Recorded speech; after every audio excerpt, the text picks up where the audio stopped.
The Economic and Financial Crimes Commission (EFCC) says its whistleblowing policy in Nigeria remains one of the most effective ways of fighting corruption in the country. The Ilorin Zonal Director of the Anti-Graft Agency, Ilorin, disclosed this during a walk to commemorate the 2024 African Anti-Corruption Day in Ilorin, the Kwara State capital, where he maintained that whistleblowers are critical to the anti-corruption crusade. In view of the danger and threat to our existence which corruption represents, it is imperative that individuals, communities, corporate bodies, and indeed the whole world join hands together to tackle it frontally. One way of doing this is through whistleblowing initiative. The theme of the 2024 Anti-Corruption Day is effective whistleblowing for corruption-free Nigeria. Whistleblowers are anti-corruption promoters.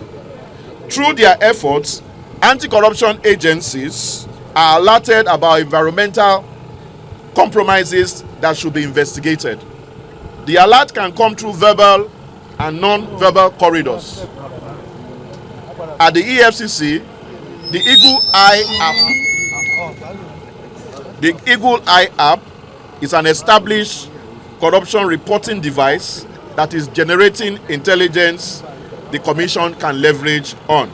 The Olusin of Isanlu-Isin, Oba Solomon Oloyede, while giving his remarks, urged the anti-corruption agency to extend their advocacy to the grassroots for effective social change at that level. What I want to suggest, and I want to say to the zonal director, that if this thing can go down to the grassroots, try as much as possible to appoint some of your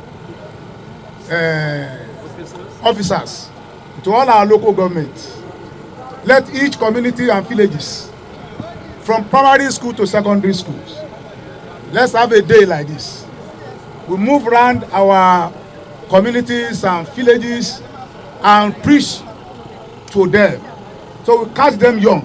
The EFCC, while calling on citizens to embrace the whistleblowing strategy in the fight against corruption, noted that emotions and sentiments must be discouraged at all costs for effective service delivery.